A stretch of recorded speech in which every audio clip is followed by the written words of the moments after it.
Hello everybody, Raven Knight here. Welcome to part 2 of our crash course with BookFox, a YouTube channel that is all about giving writing advice and helping writers out. Last time we took a look at their video about 8 mistakes male writers make that prove that they don't understand women.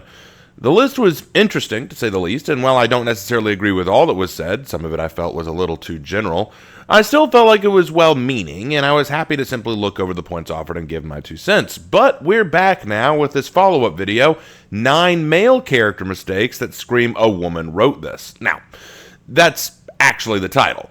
So let's see what these 9 mistakes are. I've got my female writer avatar all set, and I'm ready to learn. And as I said last time, I'm not here to mock, insult, or be mean, just to learn, discuss, and analyze. So without further ado, let's get into it. This video is about how not to completely botch it up when you're writing a male character. And yes, this is aimed at female authors, but I also think guys could probably benefit from it too. Now, my last video was about how not to write women, so if you missed that, check it out and make sure not to miss the comments section, which things got a little heated there. But for now, we're gonna concentrate on 9 mistakes authors make when writing men, and we're gonna start with number 1, physical fantasies. The first mistake I say semi-frequently is wishful smells. Unless your male character is a lumberjack, they are not going to smell like wood. And especially if you have a teenage character in a YA book, they do not smell of cedar and leather. I'm just gonna be honest. They smell like socks in locker rooms. Well, okay.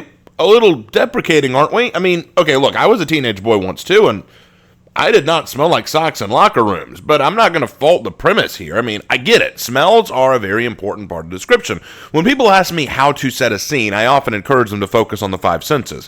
What can you see, touch, smell, or hear from the scene? Taste usually isn't a big deal in this. I mean, you can use it, it depends, but usually taste doesn't come involved. Just follow me on this. So using smell as a descriptor is not a bad thing. However, I'm going to be real. Describing the smell of someone, not just a scene, but someone specifically, isn't something you're often going to do unless in intimate or close scenes, or unless the smell is something that stands out. So, for example, in the Caiaphas Cain novels, a running gag is the awful stench of Cain's aide, Gunnar Jurgen, who is described as smelling absolutely awful. So his smell is a point of reminder that comes up often. But in the vast majority of scenarios, I don't think the narrator or person speaking is really going to focus on smell unless the guy is right up next to them. In that instance, it will depend on the guy's lifestyle. A jock will likely smell of sweat or locker rooms or deodorant, yes, but not all boys will smell like that. And my final point on this, I don't think it's fair to generalize all teenage boys as smelling like socks in locker rooms. I mean, you could argue he's being tongue-in-cheek here, just joking, but I don't know, I didn't get that vibe. I felt that was very general. And if I were to give one solid criticism to all of his points, like to both videos so far, I feel like he is way too general in everything. He is just way too vague and, I guess, generalized in everything that he's saying. There's just so much context that needs to be added, and this just, I don't know, this felt weird. Let's just hope that this is a bad start. Let's keep going. A second really annoying fantasy is random physicality. Here is an example of something you should never write. His shoulders flexed powerfully as he opened the door. Folks, it's a door. It does not require any flexing to open. There's just no need to make up random physical events for your male characters to flex their muscles. And lastly, number 3, ripped with 0 effort. Unless your male character is getting 3 hours in the gym and they have a personal trainer and a nutritionist, they're just not gonna have a body like Thor. You want to treat male character bodies in a respectful and authentic way, similar to the way that you wish other authors might treat female bodies. Well, with that first part, I definitely agree. There's no need to fabricate moments for muscles to be flexed. I mean, unless the door is jammed or something, you don't need to show off his muscles in that scenario. Create more natural scenes like he's working out at the gym or holding something very heavy or holding back something very heavy. You could use that then. So I'll agree with that bit. Also, I would just argue that the phrasing of that, his muscles flexed or whatever, like his muscles rippled. I'm not sure I'd describe them that way, but whatever. Now, as for the second part, I don't know if I really understand the issue. I mean, it makes sense that a person who's incredibly physical fit have a good reason for it, granted, but that said, I don't think it's necessary that a character go into the links to show you how they got their perfect body. Are you saying that the author has to show this character at the gym in order to prove that their body did not come from did come from hard work and effort? Or can't that just be implied? See, I think it can just be implied. The issue here is ripped with zero effort. That's what you said, and I agree that's usually silly, but I mean, what if the effort happened in their past, and when we meet the character, they are now ripped? Must we exposit how they got ripped? Like, what's the error in writing? Like, okay, say I write a male character with a ripped physique. Am I obliged now? Am I required at some point to reveal how he got it? Like, remember my story, Night Angel with Rebecca Anderson? I talked about her last video. Say that she meets Joshua Raines, her friend. He takes off his shirt and shows that he's absolutely ripped. Does Joshua need to say, oh yeah, I spent years working on this body, as a reason to inform the audience there was effort involved?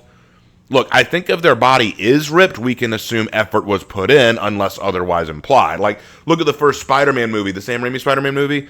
After getting bit by the radioactive spider and waking up from his coma, Peter has a ripped body, but it is implied that this ripped body is not natural. It came from the spider bite. It came from his new genetics.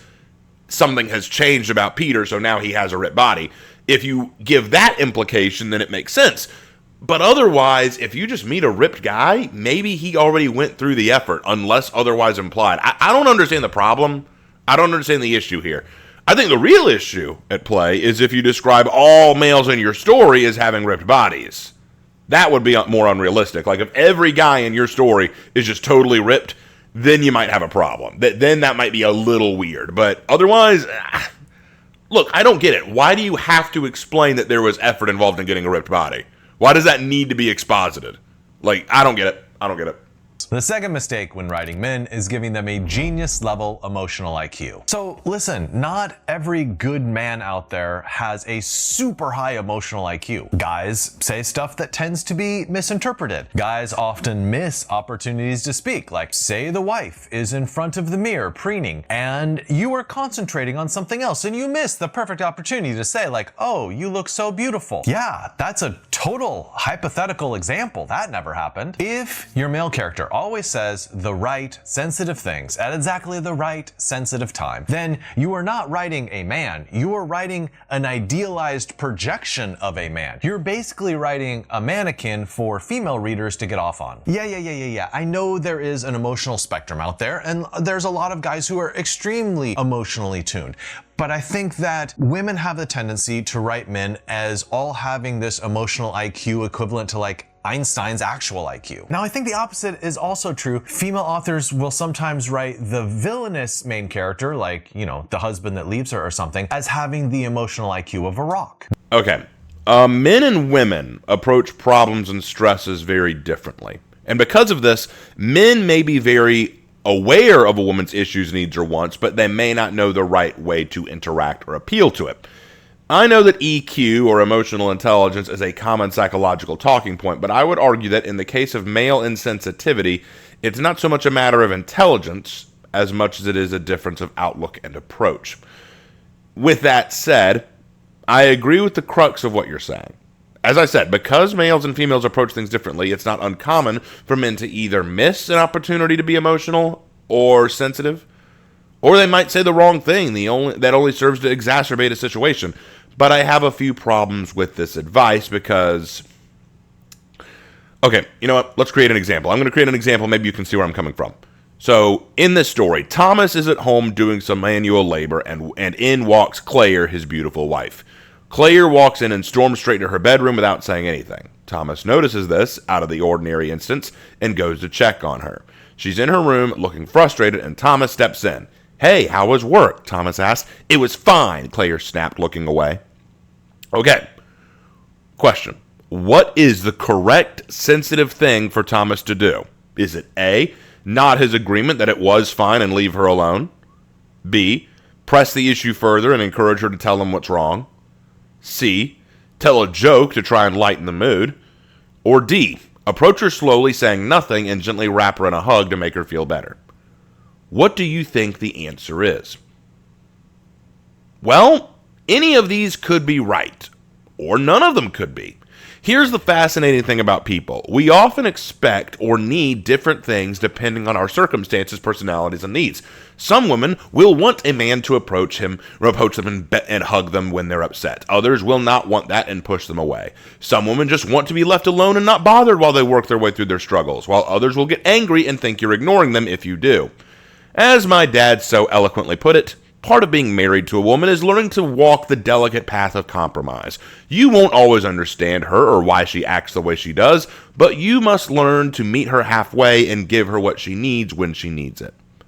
Why do I bring this up?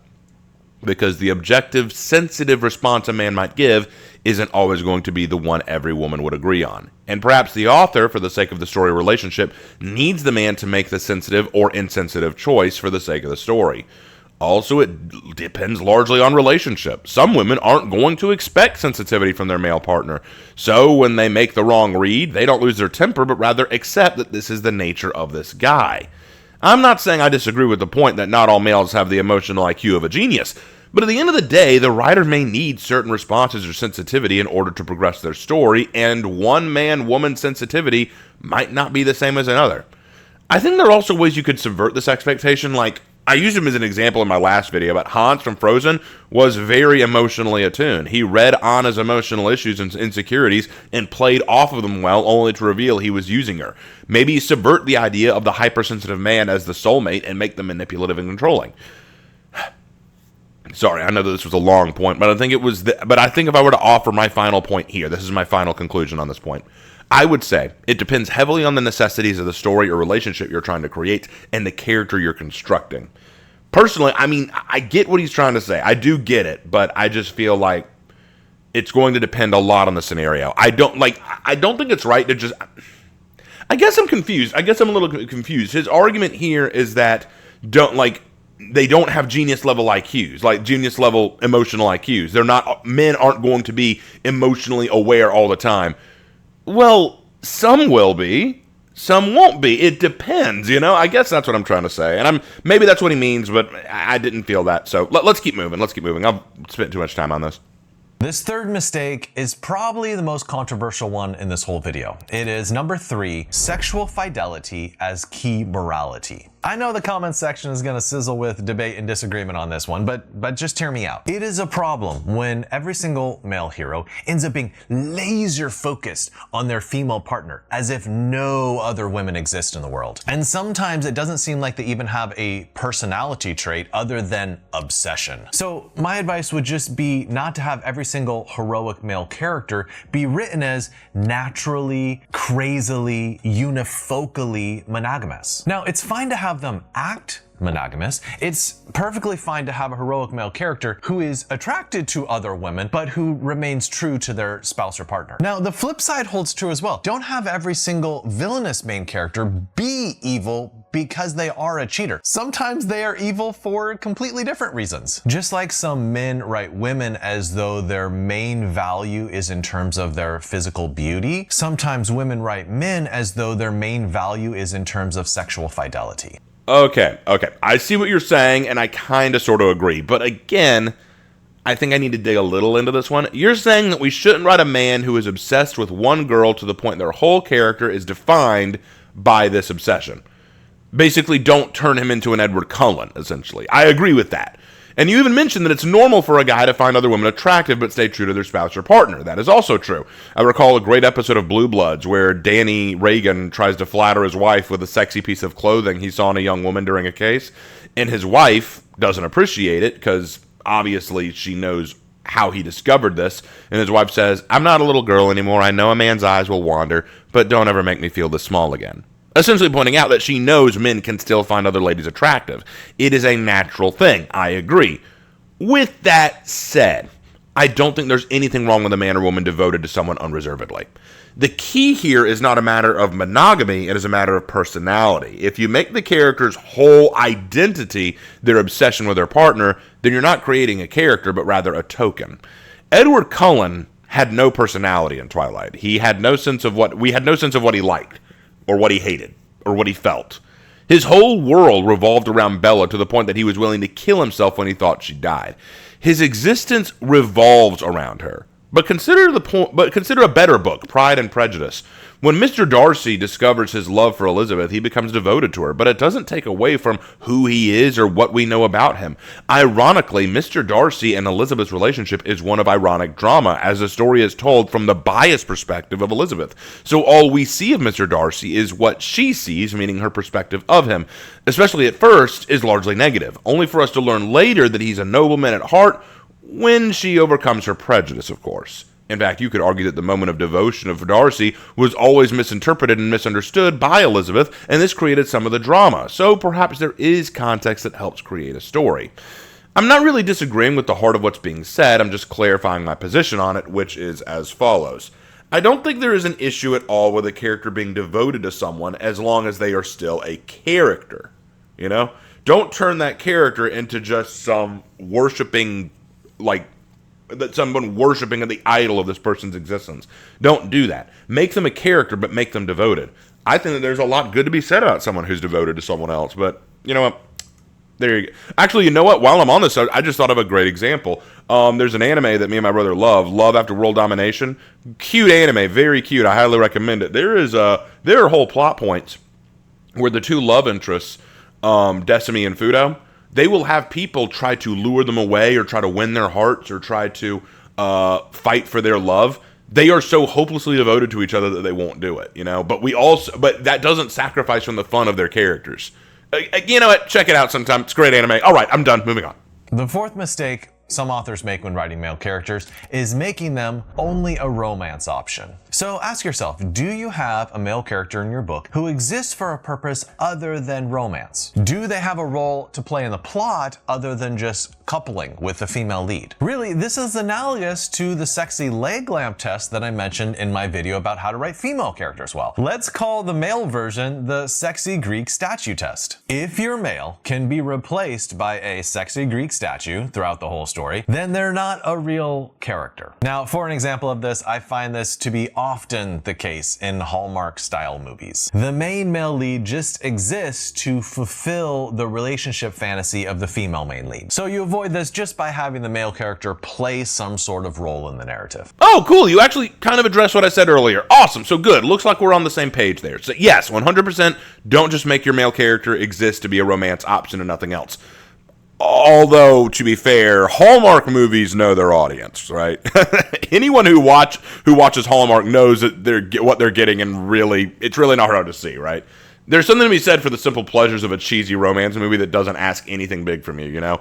Hallmark movies, if you've seen one, you've seen them all. They're pretty much all the same damn movie, especially around Christmas time. Holy crap. So, I mean, you can criticize Hallmark if you like, but let's be real, Hallmark knows what it is.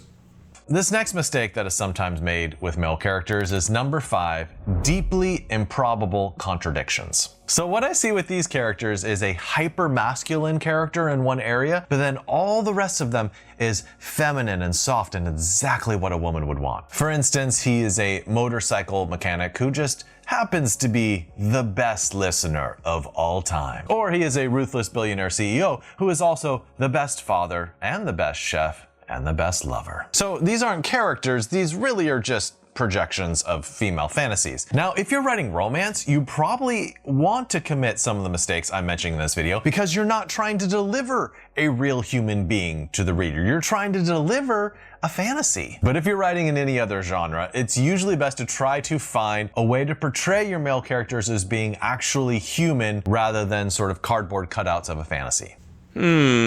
Well, I do agree with you. You distinguish your points well here. I think the only thing I would add on to is apply this rule to females. Look, don't pull a Michael Bay like in Transformers where you have the smoking hot girl who also knows mechanics. Or don't pull the super hot bombshell who can also totally kick your ass in basketball. I mean, these two are quite often fantasies. But you know what, while we're on that subject, let's take a brief moment and address that word, fantasy. At the end of the day, sometimes what we are writing is a fantasy, a wish fulfillment, a desire put to paper. And this may shock you, but I don't think there's anything wrong with that. We all have personal fantasies we'd love to see realized, and writing them is a way to do it. Twilight is a prime example of that, and while I think the writing is shit, the story is definitely the fantasy of many young female readers. Harry Potter is a fantasy for many children. They want to run away to a magical school. Batman is a fantasy for many people who love the superhero archetype. All are wish fulfillment. So I suppose what I'm saying is that while I agree with the point being made, always be aware of what it is you're wanting to create. Is your story pure fantasy and wish fulfillment? Or are you trying to do more than that? There's nothing wrong with wanting to create a personal fantasy of yours. Nothing wrong with that at all. Just be aware your fantasy will only appeal to those who share it. Like, Twilight could definitely be the fantasy of Stephenie Meyer. Absolutely. But that means that Twilight will only appeal to people who share in that fantasy, which is why it's so popular with young girls, not men. You know what I'm saying? That's kind of what I mean. So I do want to make that clear. There is nothing wrong with putting your fantasy to paper. You know, I get the feeling that that is sometimes seen as a negative. Don't just turn it into a fantasy. Don't just create a fantasy. We don't want that.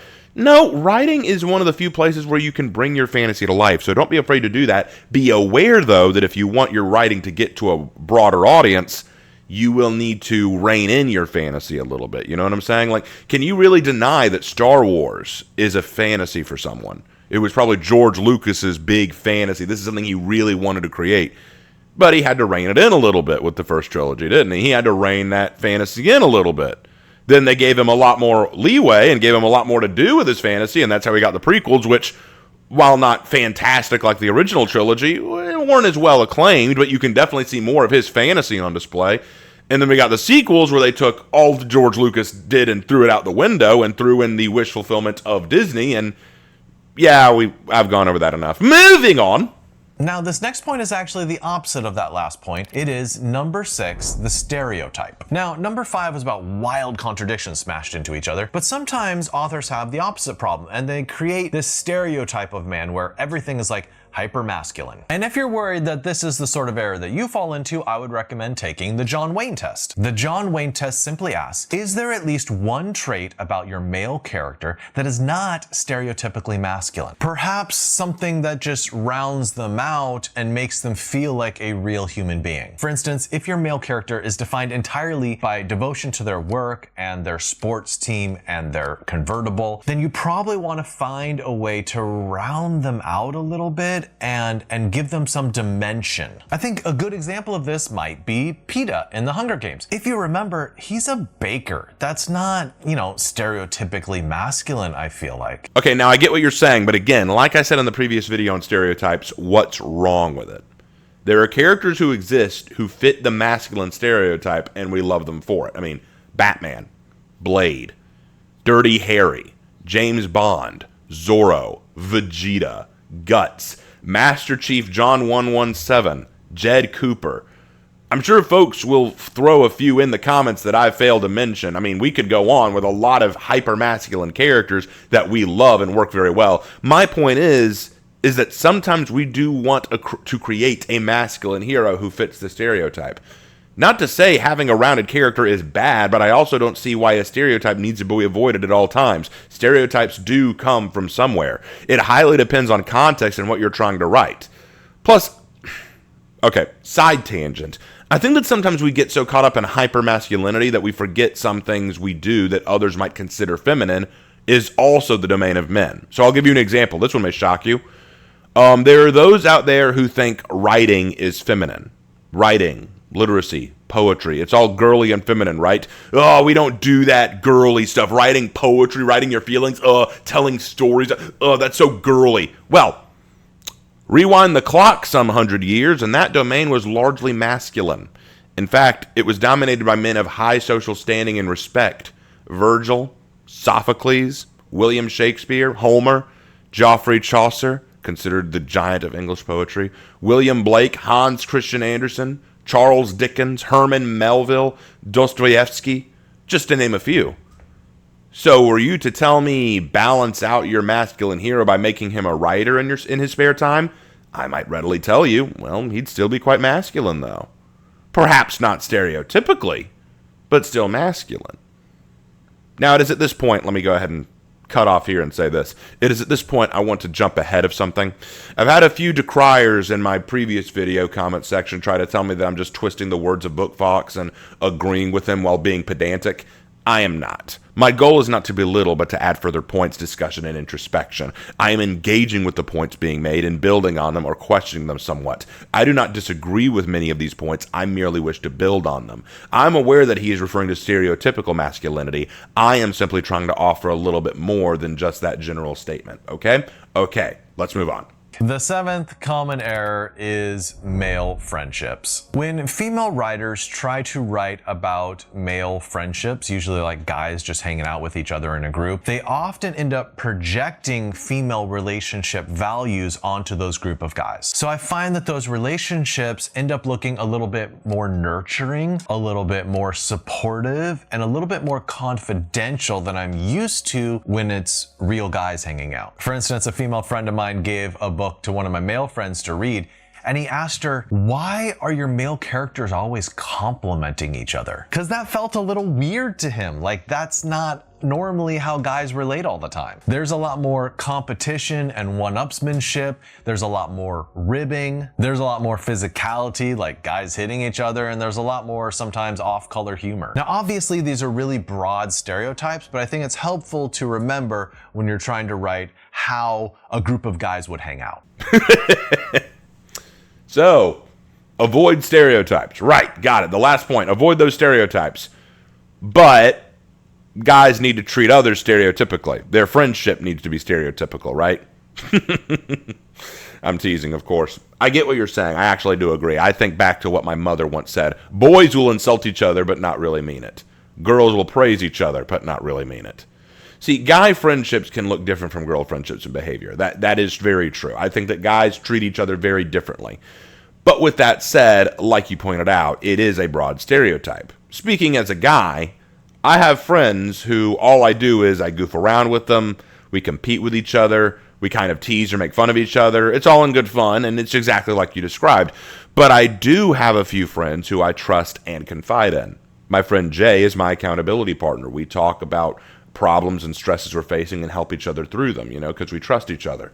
My buddy Ben is someone I trust and who I've shared some heavy baggage from my past with, and he in turn has opened up to me just as Jay has opened up to me. There are levels of friendship for guys. It happens. For the most part, yeah, it's a lot of playful ribbing, teasing, and competing, but there is a layer of vulnerability that we can reach. We can actually talk to some friends and be more open.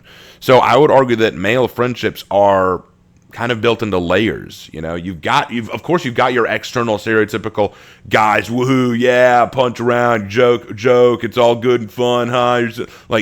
Exactly what you described, but there are layers to it. And I think that acknowledging that can be very meaningful in a book. All right, moving on.